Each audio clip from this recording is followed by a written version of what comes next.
Welcome back, everyone. My name is Jonah of the Sabre Report, and hockey is back. Most importantly, Sabres hockey is back. As I'm recording this right now, it is day one of training camp, and we just wrapped up this past weekend the Buffalo Sabres Prospects Challenge. So I figured, since this is like the last checkpoint before all the seasons begin in hockey, we see some of the prospects in the Prospects Challenge before sending them off on their way, or potentially even some of them playing for the big club. I figured it would be fun if we did a prospect pyramid, an exercise that I can't say I've ever personally done from the ground up like this, but it was a lot of fun to really put some time and thought into placing these prospects into separate tiers. And I also think it's a good exercise just because so many of these prospects, so many people have so many favorites, and they one guy might get ranked here versus I'm going to rank him here, like in a regular numbered list. And that's kind of the joy of a prospect pyramid. You don't really have to argue as much about that as long as they're in the same tier. So, as always, full credit to Steve Dangle. He was the one that I think created this concept all those years ago, and it's really a brilliant way of doing all of this. And it helps some of those more annoying arguments, fizzle out. So before we get into it, just some guidelines of what we're going to be doing. So I have 5 tiers assembled here. Tier 1 of prospects means you're franchise talent. It means you have the ability to come in and be a franchise player for this hockey team. Who knows if you'll actually do it, but the ability is there and it's somewhat within the realm of possibility. Tier 2 means you are a definite NHL player. It could be a bottom 6 forward, middle 6, or top 6, more along the lines of middle to top 6 forward or top 4 defenseman to first pair defenseman. You're going to come in and you're going to have an NHL career. Think 8 to 10 years in the league, maybe even longer. That's the type of player that's going to go in that tier. Tier 3, potential NHL player. Someone who's more along the lines of 50-50, although probably even more lower, maybe like 30-70, 40-60.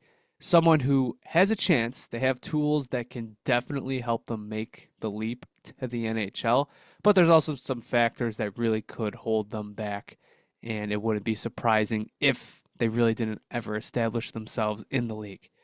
Tier 4 is your NHL long shots, which means these guys, more likely than not, they're not going to make the NHL. Maybe they'll carve out a nice AHL career, or maybe have a nice career across seas in another league, but they still have a chance to make the NHL. They have tools that are there. They have some things going for them where if they were a pleasant surprise and ended up making the NHL someday, it wouldn't be completely out of left field. It would be surprising, but um, these are the guys that think, lower rounds of the draft type prospects. But hey, don't think it's just fourth, fifth, sixth round guys. I do have, I think, 1 or 2 second rounders in that tier that we'll be talking about. So someone who it's a long shot. It's kind of a Hail Mary to make the NHL, but it still can be caught. Tier 5, everybody else. I love the Sabres prospect pool, but not everybody's going to have a chance of making the NHL. This is for prospects who we'll keep an eye on. If they become a good story, then they can move up a tier. That's the other thing, too. Year over year, I think if we keep doing this, guys are going to move up, they're going to move down, stay the same, but anything can really happen. Unexpected developments happen all the time in hockey. There's going to be guys in this tiering that last year probably would have been somewhere else. I think of somebody like Anton Wahlberg, who I think has really come onto the scene for a lot of Sabres fans. They've really noticed what he is. So don't be too discouraged if I throw a player in everybody else and you really like that player. At the end of the day, it's my opinion, and opinions differ, and I will absolutely never claim to be 100% right, especially when it comes to prospect evaluation. Weird things happen. So, last thing. These guys would all be considered rookies in the NHL, aside from one player, and it's going to be the first player that I'm going to talk about. So, I guess that we can really just get right into it. So, starting with tier 1, franchise talent. Now I know this is the guy that this is the tier that a lot of teams can't fill.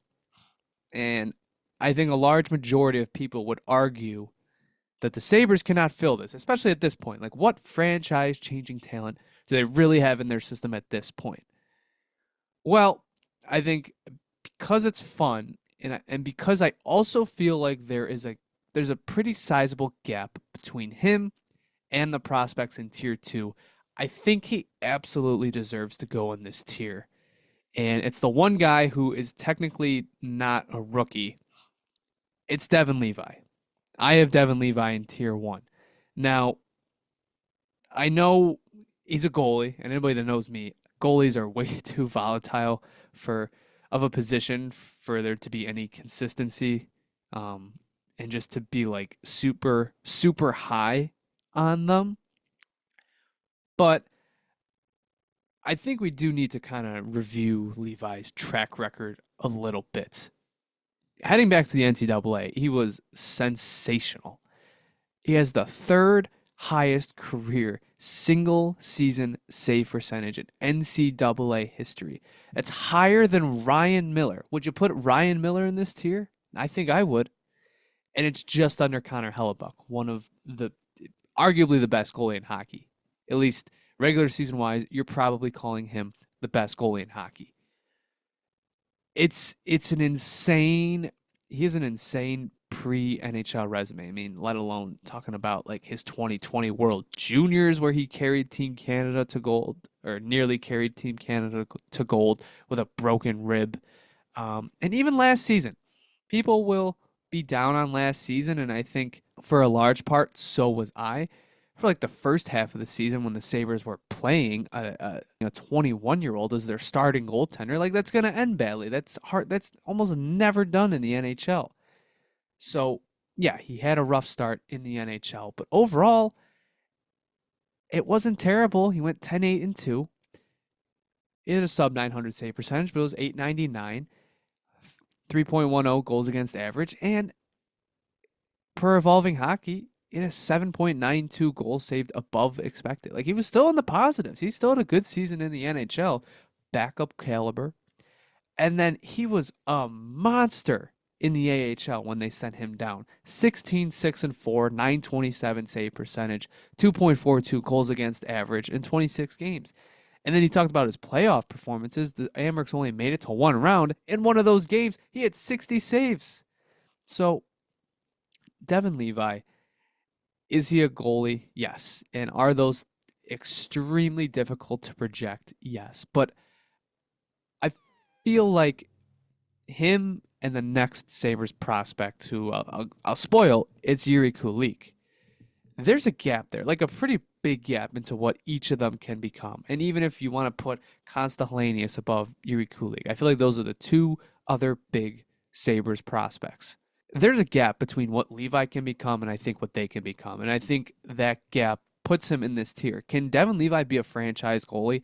I think he can be. I think he has the resume built up to this point. I still think he's underrated in like the wider prospect sphere just because of he had a up and down track record in the NHL. So yeah, I think he can do it. I think he can. Is he more likely than not to? Yes, but I think it's within the realm of possibility. So I think for the fun of the conversation and because there is that gap between the next crop of prospects, I'm putting him in tier 1 as a franchise talent. Now there's still things he has to do. Okay, he's first of all he's a 6 foot goalie. That's always going to make it tougher for him in a league where bigger goalies thrive.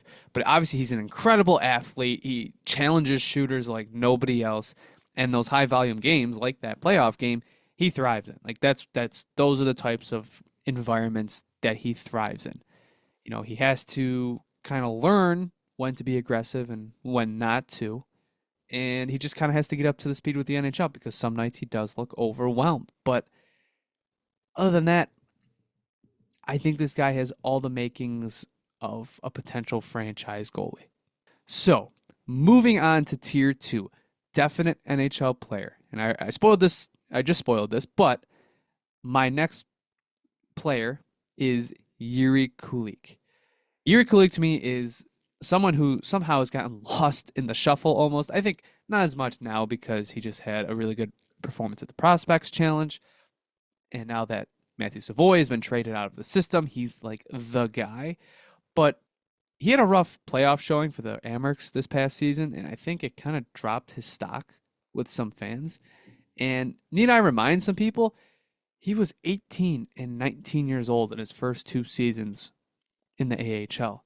He led the Amerks in goal scoring both seasons, and neither season he played a full year. He had 24 goals in 62 games his rookie season, and his past season he had 27 and 57. Both years he went to the World Juniors, and go through your ups and downs of the season with injuries and whatnot. Led the team as a teenager. JJ Peterka he had not played a game with the Amerks by the time he was Kulik's age. He hadn't stepped on the ice. So I think people really underrate just how good of a prospect he is. I mean, he's arguably been physically ready for the NHL since the moment he was drafted. I mean, he's 6'1", nearly 200 pounds.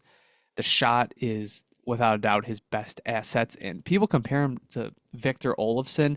No, that is not who he is at all. He can do way more than just tee up one-timers on the power play. He's a great skater, and also he's played center in the AHL, and I think he breaks into the NHL as a winger, but to this point, he's been a center, and I think the Sabres intend on keeping him or at least the Amerks intend on keeping him as a center. So I think he really gets knocked on as a prospect just because he draws comparisons, because he has a good one-timer and scores a big chunk of his goals on the power play, but I don't see any of the other Olofsson comparisons. I feel like people just see highlights of him teeing up one-timers and just go, "Oh, it's another Olofsson." Now, there's room for improvement. He hasn't tore up the AHL like JJ Peterka did or like Jack Quinn did, but I don't think he has the ceiling of those players. I think he projects to a top six, middle six forward, somebody who can play between the second and third lines and even on the first line, but someone who will be on your first power play unit. So the biggest thing for him is, hey, he might make the Sabres out of camp. He might, just because that Jeff Skinner slot has not been filled. He had a great performance at the Prospects Challenge this year. Stay tuned. Like, this guy could make the team out of camp, or he goes down to the AHL and he's the guy. Like, this is the season where he breaks out and as one of the league's top scorers, let alone the Amerks. Second in this tier, Constantinius. The Sabres just drafted him 14th overall back in this year's draft. This past season in the Liga, 14 goals, 22 assists, 36 points in 51 games. This guy is good. From Bob McKenzie's pre-draft survey, Helenius was ranked as high as third overall by 2 scouts, actual NHL scouts, and 5 scouts had him in their top 7, while the other 5 ranked him in a range from 11 to 18. The biggest thing right away is he is a two-way center, something that the prospect system the Sabres have had over the past few years, they really haven't had. Peyton Krebs was sort of supposed to be that, but Helenius has a higher ceiling, I think. And Oslin and Rosen are also pretty good two-way players, but I think Oslin could, when we'll get to him, will kind of struggle to make the NHL because of his size, and Rosen, he's not a center. Constantinius, very strong two-way game. He's an incredibly smart player. He just doesn't have, the thing with him is he doesn't really have a single elite tool. He's just a very good all-around player, and I think that's why it's a safe bet he projects as a third-line center. If he ever becomes a second-line center or maybe a top-6 winger, it's because I think the offense maybe takes a step. I mean, he's a very smart player. He's very defensively responsible. I think that'll never be an issue with him. I don't think you'll ever really have to worry about his defensive game. It's just how much can his offensive ceiling sort of improve. And I'm excited to see him in Rochester this season. The fact they got him to the Amerks right away is pretty cool. It should be fun.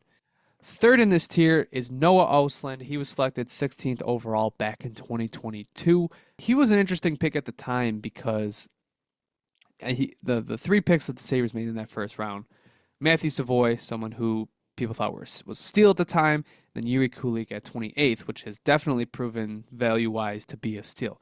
Osland at 16, that was kind of the talking point. People really didn't see that one coming.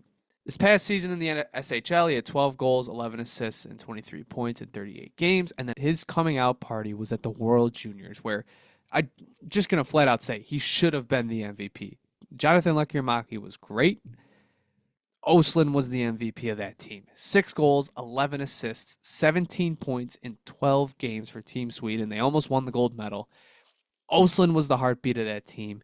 And that's a performance that I think really jumped him up the rankings. It really increased his stock because it was the first time, I think, as a prospect, just because it's hard to see people, it's hard to watch players in the SHL. I think people really got a firm grasp of just how good he can be. Now, projecting him to the NHL, is he big? Is he going to have the size to break into the league, let alone as a center? I don't know. Size has really been a talking point since the moment he was drafted. He has to bulk up. Additionally, playing in the Allsvenskan in his D+1 season, it's not a path many NHL players take, and it's not a path many really impactful NHL players take. His scoring was all right, but it just doesn't. It's a trend other players don't really follow, and I'm sort of worried he might have lost a year of development, but now he's with the Amerks. There's no fear about losing yet another season. He's with the Amerks now, and I'm interested to see how he adapts in his first season there. Isaac Rosén, selected 14th overall back in 2021. This is a player who I think also gets lost in the shuffle, although I don't think it's as unfair as Yuri Kulik, where it just doesn't make sense. Rosén, I get. He got drafted 3 seasons ago now, and he hasn't ever had a big, huge breakout season with the Amerks. And I think maybe people are a little disappointed that, given where he was drafted, he hasn't broken out into a potential top 6 piece. He's still a good player. If you watch the Amerks, he is a good player. Kulik had a tough playoffs. Rosén, I don't really think struggled as much this season. 20 goals, 30 assists, 50 points in 67 games for the Rochester Americans this year. I don't think he's ever going to be a big scorer in the NHL, and you could maybe place blame on that in his first season post-draft where he really wasn't playing hockey in the SHL. I don't think he's ever going to be a big scorer. He's not, obviously, given his frame, he's not an overly strong player, but he's a smart player. His two-way game has really developed with Rochester, and he still has really good playmaking skills and a pretty underrated shot. I don't think he's going to have the ceiling that Hellenius and Kulik could have, but I think this guy's a bottom 6 forward in the NHL, and it could be as soon as this season with the Sabres, because I feel like Yuri Kulik, they would want him playing in the top 6. Isaac Rosén, I think his future lies in being an effective bottom 6 winger, so he could be with the Sabres this season. He could be the first call-up, and given how long it's been since his draft, I really wouldn't be opposed to that. And then finally, we have probably, I don't want to say our biggest riser, although maybe it could be, just over the past few months, Anton Wahlberg, selected 39th overall back in 2023. This guy has been making a name for himself in the Sabres prospect community, just because, my God, when you watch this guy play, he does not look like someone who was drafted just over a year ago. First of all, 6'3", 194 pounds. He doesn't turn 20 till next July. Now, from the face value, in the SHL this season, 5 goals, 5 assists, 10 points in 43 games. Then when he came over to the Rochester Americans, 1 goal, 3 assists for 4 points in 9 games, and only 1 goal in 5 playoff games. You might be asking, where's the hype coming from this guy? Well, I don't like saying this, but you need to watch the guy play because he looks years ahead of his time. You know, physical ability aside, he's just incredibly smart. He didn't have those rookie moments in his short AHL stints where he just kind of looked overwhelmed. Where I think someone like Noah Oslin, he needs time to adjust. He doesn't have the physical attributes that Wahlberg does, but Wahlberg was making plays in that short AHL stint and even in the playoffs. Um, I really don't. I wouldn't be. This might be crazy to say, but I wouldn't be surprised if he gets NHL games this season. He's not the first call up. He's probably not the second or even the third, but it wouldn't be completely insane.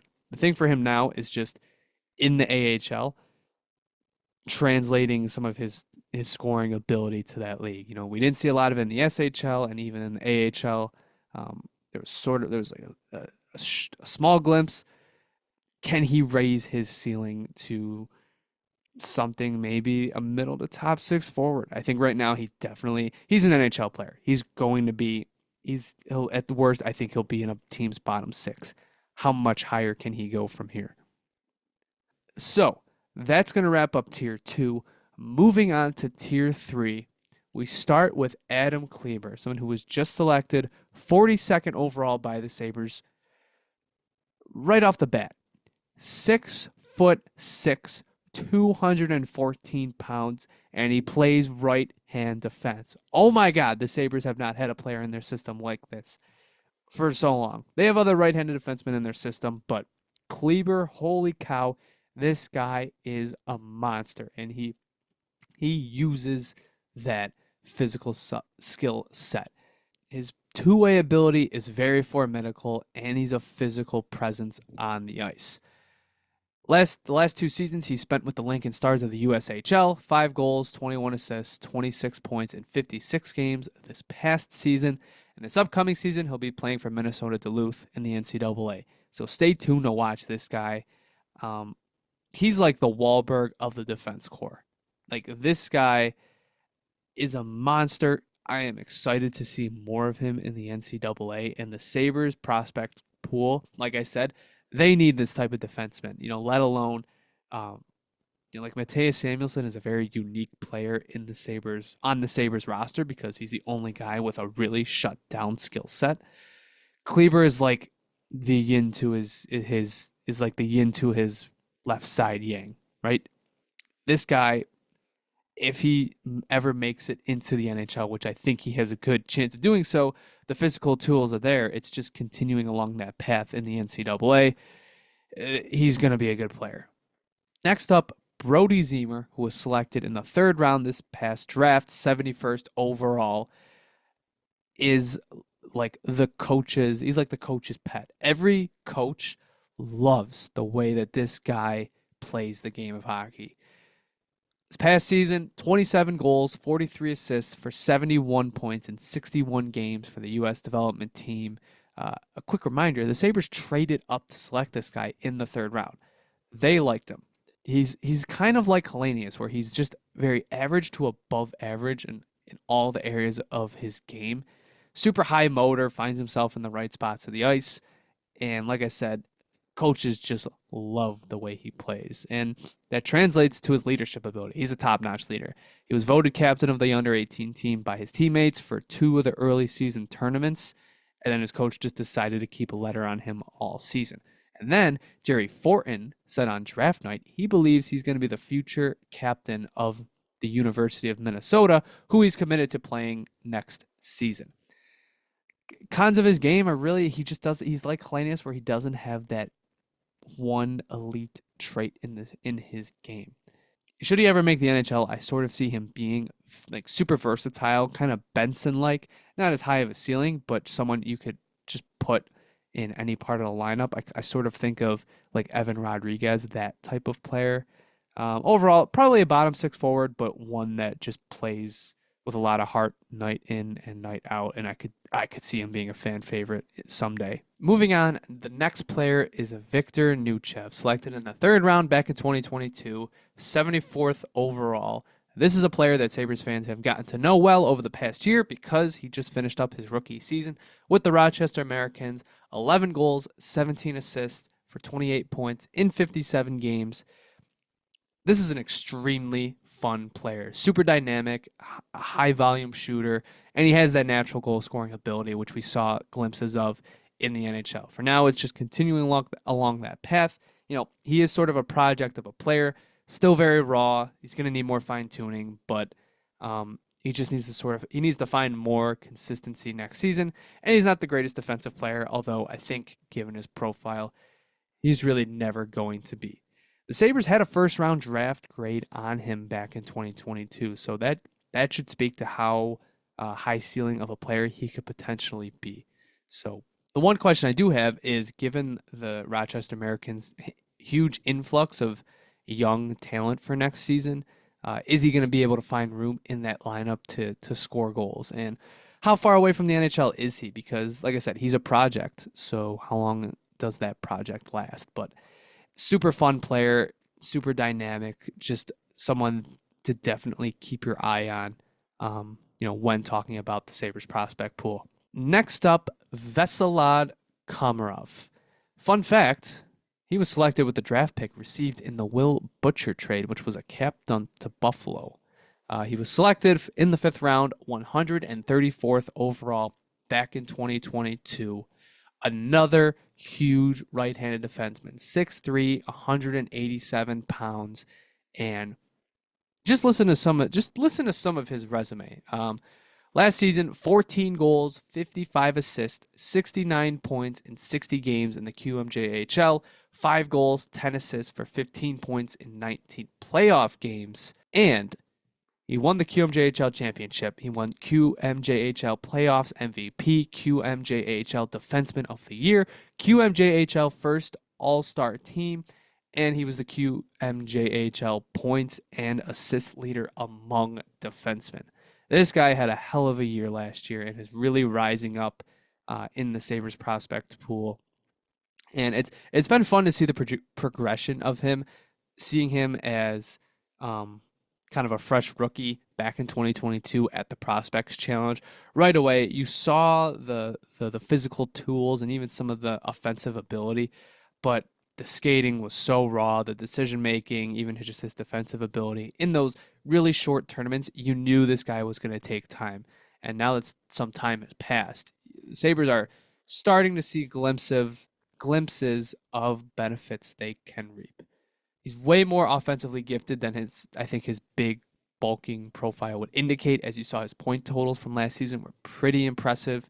But he does have that edge to the game that I think you would want from a guy his size. For now, it's just continuing to improve that skating. If he's going to be a good player in the NHL, that's got to make some steps, kind of similar to what Mattias Samuelsson did from his draft year to the moment he made the NHL. But I do think why we might see him sooner rather than later is because he is the closest right-handed defenseman that the Sabres have to NHL readiness. So if Connor Clifton, Henry Jokiharju, if let's say there's a scenario both go down, I think he gets a call-up. Staying on the big defenseman train, we have Nikita Novikov, somebody drafted in the 6th round back in 2021, 188th overall. And continuing with the fun fact train, fun fact, this pick came from the Jonas Johansson trade. So the Sabres finding some potential gems with the Will Butcher, with Will Butcher and Jonas Johansson. Another guy who is just absolutely huge, 6'4", 209 pounds. We saw him in the AHL for the first time last season. In 65 games, he had 3 goals, 20 assists, and 23 points, and then 2 assists in their 5 playoff games. Being big is his game. He has a big presence, long reach. He's a super physical player. Nathan Pache, who works with the defensive prospects in the Sabres system more than anybody, said that they want to build him into that Samuelsson-esque player. 23 points in 65 games. It's not bad for somebody in their first season in North America. It's also not bad for someone who didn't get any power play time. Also, fun fact, he led the Sabres in points at last year's Prospects Challenge back in 2023. So there might be something offensively there. And also, I'm not a big plus minus guy myself, but as a rookie defenseman, led the Amberks in plus minus. He was a plus 20, which was 13th best in the AHL. So I think he's still, super raw, needs to figure out the skating to, similar to Samuelson, ironically enough, that's something they have to fix. He likes to be involved offensively, but because of that skating ability, he can't often recover, which there was one goal in this past prospect challenge where that sort of happened. He was carrying the puck up the ice, kind of threw it to the wall, and there was nobody back, and he couldn't get back in time. While he kind of sounds very similar to Komarov on paper, I think he needs more fine tuning than Komarov will eventually need once he makes his rookie season in the AHL. But kind of on that same plane, same tier, obviously. So two fun defensemen, two big defensemen on each side of the ice for the Sabres that should be fun to watch develop. Next up, we have Maxim Strbak, selected 45th overall in the second round back in 2023. Another right-handed defenseman in the system, 6'2", 205 pounds, another big guy. Had his rookie season in the NCAA last year in 32 games with Michigan State. He had 2 goals, 7 assists, 9 points in 32 games, and he got the chance to win the Big Ten championship. Now, for him, it wasn't the greatest first season. Mostly, like his first part of the season, it was a big culture shock to him. MSU actually did a nice piece. You can find it on social media, where he had this. It was a new experience for him when he was playing in South Dakota in the USHL. He lived with a whole family. And when he got to college, he didn't have that support system anymore. So he's talked about how it was a big adjustment period for him, and it took him some time to get going. But on the bright side, he played a lot of important minutes on a large program team as a freshman, and it's difficult to do. But Strbak was able to do that. He's a physical player. I think he's pretty underrated in transition. He has a good passing ability. And he's more of a shutdown type defenseman, which I think is nice to have on that right side. But on the flip side, that means his offensive game has room for improvement. So hopefully look for that to take a step with MSU. Lastly, projecting when he'll get to the NHL, Strbak has stated himself he doesn't really have a number in his head for how many more seasons he'll play at MSU. So I wouldn't be surprised if we get the Ryan Johnson path where he plays all 4 seasons. But, if somebody like Komarov doesn't really pan out in the AHL and, he can beat prospects like an Adam Kleber to the AHL and he wants to sign his entry level and he wants to make the jump to the NHL quicker, I guess look for that. Maybe he'll only play another season or 2 there. Next up, we have another defenseman, Luke Osborne. Right off the bat, one of the youngest players in the 2024 draft. He was just selected 108th overall by the Sabres. Had he been born just 6 days later, he would have qualified for the 2025 NHL draft. Last season with the Youngstown Phantoms of the USHL, he had 8 goals, 15 assists, and 23 points in 60 games. The odds were stacked against him because of how young he is, but he really didn't fall behind. He even had USHL Defenseman of the Week once this past March. He's also, additionally, he's committed to the University of Wisconsin of the NCAA for the 2026-2027 season. Just for context, he'll be 20 years old heading into that season. Talking about Osborne as a player, speed and skating are his game, and so is his transition and puck handling ability. It's very similar to, I think, what we thought Mats Lindgren was kind of going to be when we saw him for the first time.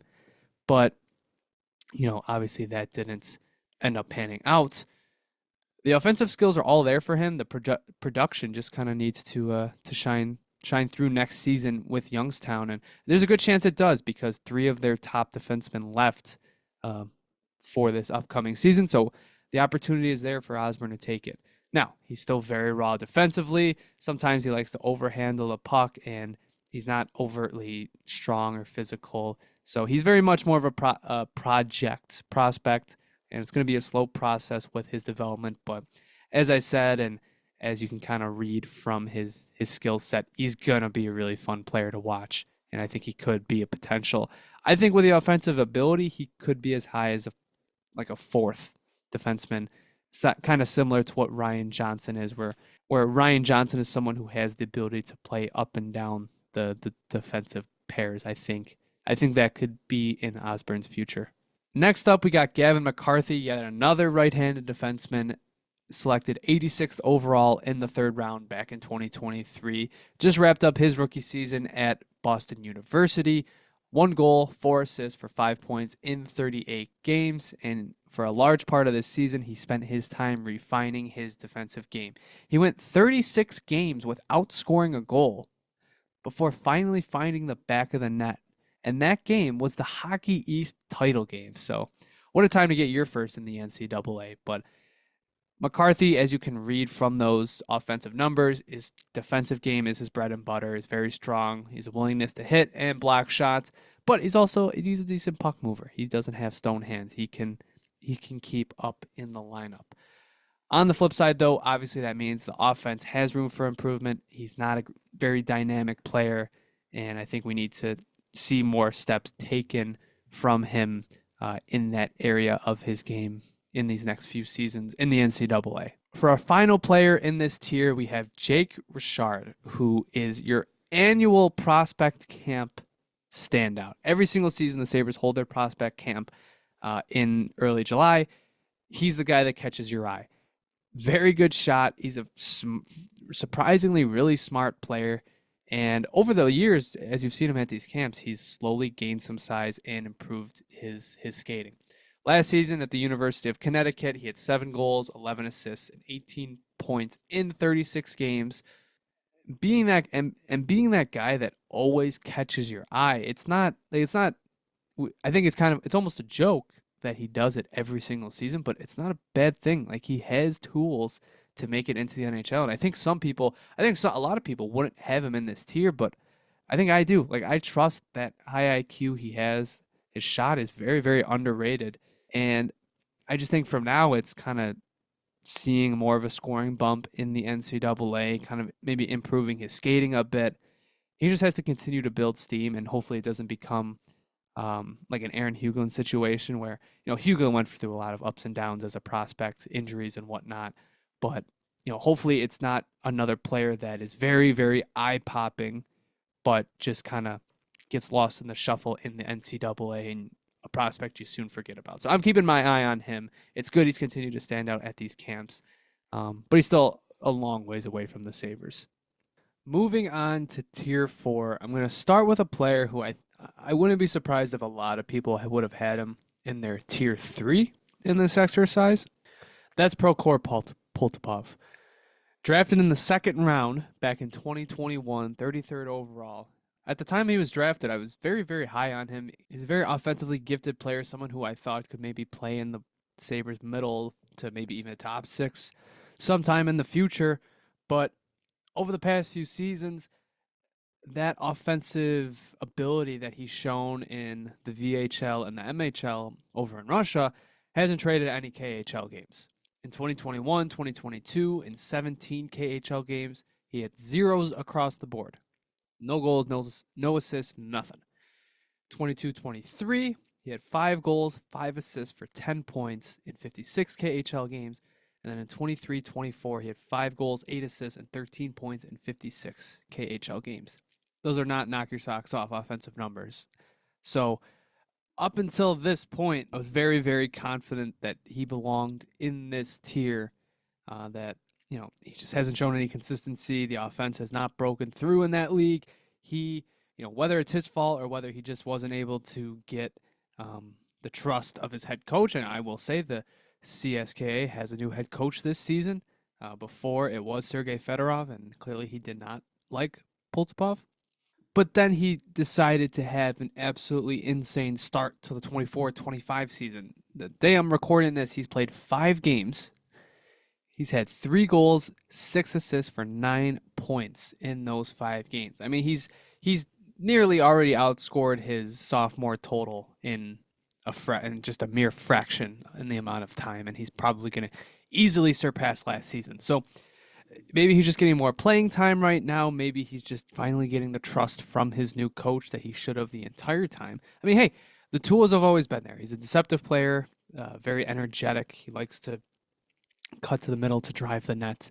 It just, for some reason, the offensive numbers were just not coming through whatsoever. So I'm going to keep him in this tier, but I'm going to keep him at like the very, very top of this tier. He's probably the one player. He's like the one tweener that like truly I don't know which one to put him in. I'm going to put him in the fourth tier just because the past 3 seasons have been very lackluster. But stay tuned. He has the tools to make the NHL. I thought he did from day one that he was drafted. Now it's just, can this follow through the entire season? Can he have a really, really good full season in Russia? Second on this list, we have goaltender Scott Ratzlaff, who was drafted 141st overall in the 5th round back in 2023. Now, this past season, he went 21, 26, and 1 with a .905 save percentage and a 3.33 goals against average in 52 games with the Seattle Thunderbirds of the WHL. Not great numbers, especially if you paid attention to their last season, where Ratzlaff went 25-8 with a .918 save percentage and a 2.15 goals against average in 34 games. He also, at the Hlinka Gretzky Cup, he went 4-0 with a .976 save percentage and 2 shutouts. Insane draft year. But Seattle was a much better team that season, and he also platooned the goaltender crease with another goaltender, and Ratzlaff didn't even get a game in the WHL playoffs or in the eventual Memorial Cup. This season, the Thunderbirds lost a lot of their key players. They lost Brad Lambert, Dylan Gunther, Colton Dock, even Nolan Allen. Tija Ginla was traded during the season, and then Kevin Korchinski, who was supposed to play in the WHL, stayed in the NHL. So the Thunderbirds lost a lot of their support, and Ratzlaff was really the only line of defense there this season, which is why the Thunderbirds voted him MVP for the last season. So Ratzlaff is he reminds me of Levi. He's only 6'1", but he's very athletic, and he has the ability to sprawl out and make big saves. Now he's just kind of on that same path where can he maybe learn a bit more about himself in terms of when he's supposed to sprawl out, make those huge saves, and can he stop himself from getting baited and being put out of position like Levi? Even at this last prospects challenge, he had a few times where he was really, really aggressive and got caught out of position and just wasn't able to make up the ground he had given up. So Ratzlaff still 3 to 4 years away from the NHL. This year, it's just be Seattle's guy again. And I don't know, maybe we see him in the spring with the Amerks. Next up, Tyson Kozak, selected 193rd overall in the 7th round back in 2021. If you want to flash back to 2021 for a second, Kozak only played 18 WHL games. It was hard to rank his draft stock because of the COVID shenanigans. And, he slipped to the 7th, and in the 7th is when the Sabres grabbed him. What did he do the following season over a full campaign? In 66 games, he had 32 goals, 37 assists for 69 points with the Portland Winterhawks of the WHL. He was also their captain. And then following that season, he signed an ELC in August of that year. And then, as Sabres fans know, it was at that Prospects Challenge where he was the best player in that 3-game tournament. He was all over the ice. I think he led the team in points, or at least he was close to it. And he got the chance to play more in training camp, and then he ended up earning a spot on the Rochester Americans roster for that season. And since then, he's settled into a 3rd and 4th line role for the Amerks, kills penalties. He's very trusted defensively. It's been a good story. Now, when we're talking about his progression to the NHL, I think since 2022, it's gone a bit quiet. He's settled into that depth role, so you're not going to hear about him as much. But still, only 22 points in 96 career AHL games. Last year, he missed 31 games due to injury. So it's been a slower. He didn't have, he saw a huge ramp up in stock from the start of 2021 to say the start of 2022 to the end of the year. I think some of the things preventing him from continuing his upward trajectory, he's only 5'11, 180 pounds, pretty small for the AHL. And obviously, we haven't seen the offense come through, but he has that fourth line center toolkit, and he just has to really bulk up, round out his game. It's going to be tougher with a talented Amerks lineup, but he has the trust of the Amerks coaching staff. Now it's just about getting healthy for this year and taking a pretty big jump in production this season. Next, we have forward Tyler Tullio, selected 126th overall in the 5th round back in 2020. This was not a Buffalo Sabres draft pick because he was recently acquired in the Ryan McLeod for Matthew Savoy trade. And he's only 22 years old. This is not a 25, 26-year-old tweener. This guy's a prospect for the Sabres. Last season in the AHL, 9 goals, 12 assists, 21 points in 54 AHL games. And his career AHL games, in 117 of those, 22 goals, 15 assists for 47 points. Prior to his AHL years, 3 really productive seasons with the Oshawa Generals of the OHL, 84 goals, 110 assists for 194 points in 187 games. Very, very good. The problem is those 3 seasons were 18-19, 19-20, and then 21-22. During 2020 to 2021, the OHL didn't play, and he lost a key development year, D+1. That's like the most important year for a prospect. And he lost that season. So I think that's why you've seen a slower, that's why he didn't really build off of those strong seasons in the OHL. But with those point totals, you've seen he has the ability to produce at a high output. He plays a skilled game. The problem is, given he is an undersized forward, which would probably prevent him from really having an easy time breaking into the Sabres bottom 6. His shot really needs to develop. Obviously, you've seen he hasn't scored much in the AHL, but I could totally see him breaking into, maybe it's not the Sabres, but a team's bottom 6 unexpectedly. I think it could be something akin to Colin Blackwell's trajectory into the NHL. Someone who was very much an AHL guy, spent a full season with the Rochester Americans, and then made his way onto the Rangers and the Kraken, and now I believe he's with the Blackhawks. So something like that. But we just need to see his junior scoring ability translate into the AHL this season. Next, there's Ethan Miedema, selected 109th overall in the 4th round back in 2023. Right off the bat, 6'4", 203 pounds. Guy is a monster. Last season, 18 goals, 23 assists for 41 points in 68 games in the OHL, which was kind of a step back from his previous season. His career in the OHL, he's had 52 goals, 79 assists, 131 points in 201 games in time split between the Windsor Spitfires and the Kingston Frontenacs. Fun fact for you, he was a part of the Shane Wright OHL trade back in 2023 with all of those ridiculous draft picks. He was like the 1 or 2 roster player. He was like he might have been the only roster player in that trade. And he got sent to Kingston, who was not a good team at that point, which is why they ended up trading Shane Wright. And he saw a dip in production in the back half of that season, and it did sort of continue to slide, this past season. On the bright side, he's huge, and he plays huge. He's got good puck production, battle ability. I think he's got a pretty underrated shot, which I've seen some of. He was at this past rookie camp. I think he had like 2 goals scored below the goal line. Or from like a sharp angle on Tobias Lehtonen.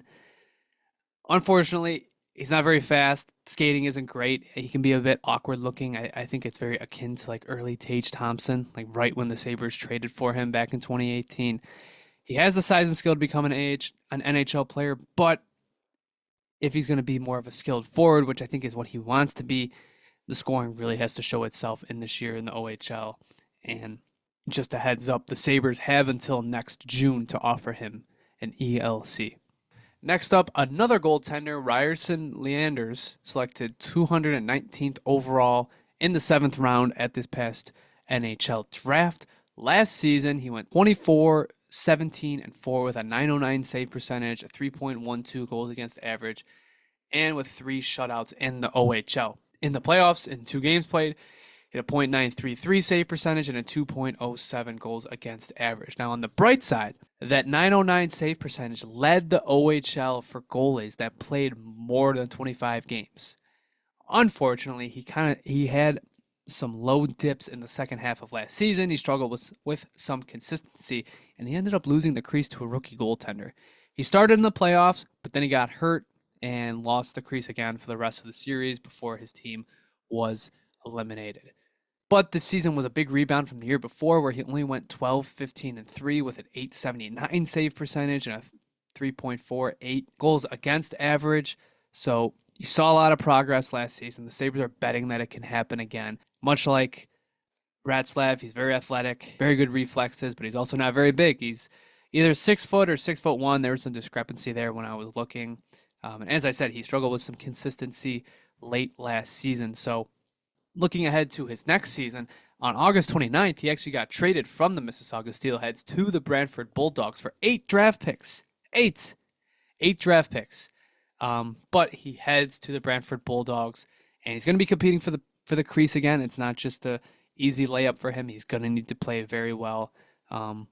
He has the ability, he has the athletic ability and talent to do so, but it's he has to kind of take that crease back and prevent what happened to him in Mississauga from happening again. Next up, we have Patrick Geary, who was just selected this year in the 6th round at 172nd overall, and he was the story of the draft for some people just because he's from Hamburg, New York, so he's from the area.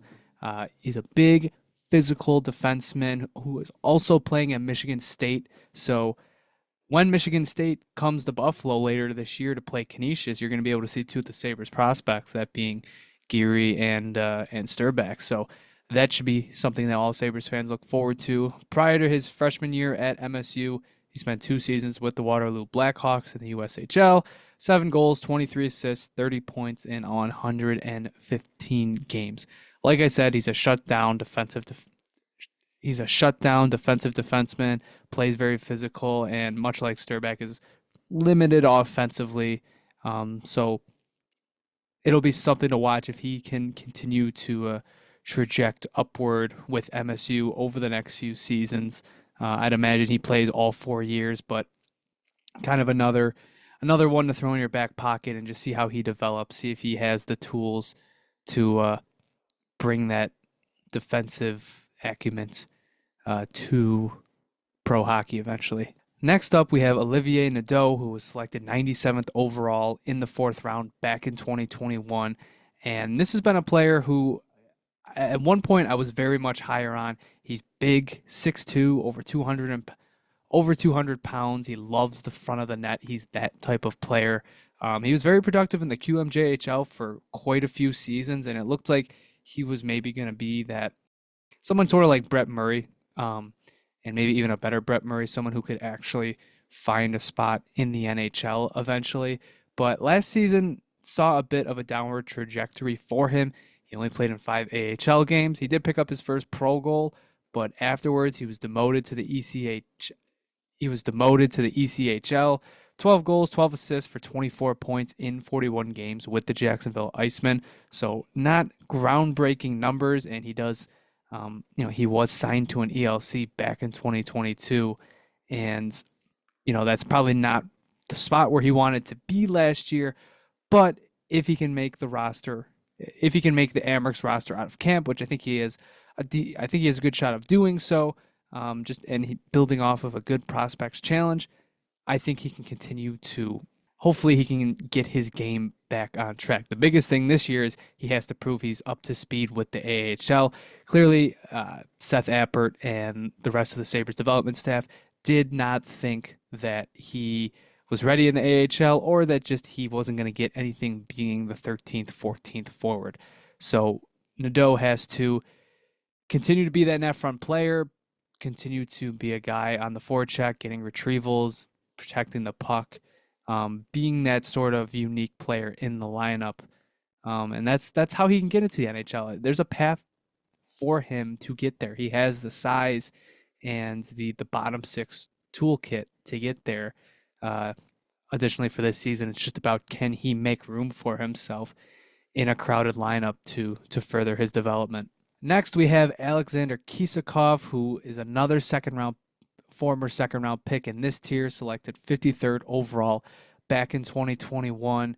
And we've seen him over the past 2 seasons in Rochester. This past season, 5 goals, 8 assists for 13 points in 32 games. His career numbers, 11 goals, 10 assists for 21 points in 80 games. He was a prolific scorer in the MHL over in Russia, but that has not translated over into the AHL yet.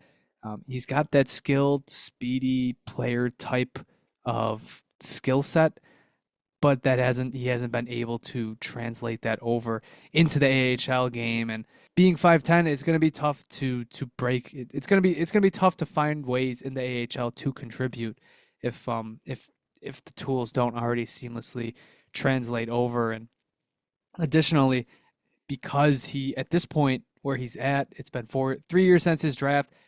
Will he break into the NHL at all? It's not looking likely, but even if he does, it's going to be tough to kind of stick around with that size and with the skill set he has. It sort of reminds me of Brandon Biro. So I don't know. It's downward. It's a downward trajectory for him, but I'm keeping him in this tier because he's still been a good player at times for the Amerks over the past few seasons, and maybe there's still something there. Much like the other guys in the lower tiers here that are going to play for the Amerks, can he find room for himself in that lineup? And then lastly, we have Tapias Leninen, who is probably the most is controversial prospect the right way to put it? Honestly, it just might be the prospect that has the most amount of people down on him. We can start from when he was drafted. He was selected with the 41st overall pick in the second round back in 2022. And even at the time, this pick shocked people. The Sabres needed defensemen, specifically right-handed defensemen, and they went and took the first goalie off the board that year. And right off the bat, what you notice about him is this guy is a physical specimen. 230 pounds, stands at 6'5". You can sort of understand why there's interest there. He was great with the Finnish U20s back in 2021, 2022. He was only 9-10, but 916 save percentage, 2.28 goals against average with 2 shutouts. Pretty good numbers. Unfortunately, since that season, it's been rough. The next season with the U20s, he went 12-10, which more wins, but an 885 save percentage, 2.72 goals against average. This past season with the U20s, in only 4 games, he had an 871 save percentage, 3.28 goals against average. He's all over the place, and everywhere it seems like it's sub 900 save percentages. And even when he's been in Buffalo for prospect camps, it's sort of been he's kind of been a standout for what feels like the wrong reasons. It feels like this guy does not seem like a second round pick on paper. So that all sounds bad. And you might even be wondering why he's even in this tier then. Well, there have been injury struggles over the past 2 seasons, and this season looks to be the first healthy summer he's had in some time.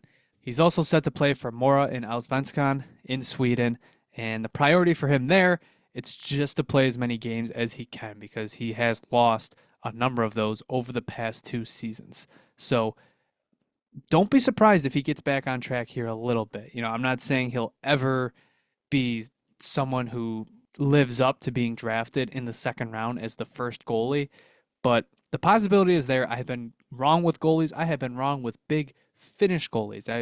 Like I laid out, his physical tools are ridiculous. He just needs to figure out his consistency and even the injury troubles. It's somewhat akin to what Luukkonen once went through. So as someone who usually doubts goaltenders, I'm not going to completely write Leninen off. I understand how the physical tools can make him a great NHL goalie. Let's just see how he does this season. Let's see if he can get back on track a little bit and rebound and build some momentum. So that will wrap up Tier 4. Tier 5. Everybody else. Any prospect I did not name, think Norin Pinocha, Aaron Huglin, Matteo Constantini. No hate to these prospects. They have a very, very small chance of making the NHL, and I am more than happy for them to prove me wrong. Maybe I'm lower on some of them compared to what some of you might be thinking. So feel free to call me an idiot, to call me a bad observer, to a bad prospect evaluator. I'm more than happy for feedback, but everybody else I did not mention goes in the last tier. So just to recap, in tier 1, Devin Levi. Tier 2, Yuri Kulik, Konsta Helenius, Noah Osland, Anton Wahlberg, Isaac Roseanne. Tier 3, Adam Kleber, Brody Zemer, Victor Nuchev, Nikita Novikov, Vsevolod Komarov, Maxim Sturback, Luke Osborne, Jake Richard, Gavin McCarthy. Tier 4, Tyson Kozak, Tyler Tullio, Scott Ratzliff, Ethan Medema, Ryerson Leanders, Prokhor Poltapov, Patrick Geary, Olivier Nadeau, Alexander Kisakov, and Tobias Leninen. So, that was a fun exercise. I'm sure I will have my fair share of people that disagree with me, whether that's in the comments, for you listeners on YouTube. For those people on YouTube, thank you very much for listening if you've gotten to this point. And even if you're listening to this on audio platforms, I'm sure we'll be posting this on our socials at the Sabre Report. So stay tuned for that if you want to give your feedback and what you would change. But like I said, thank you very much for listening. And as always, go Sabres.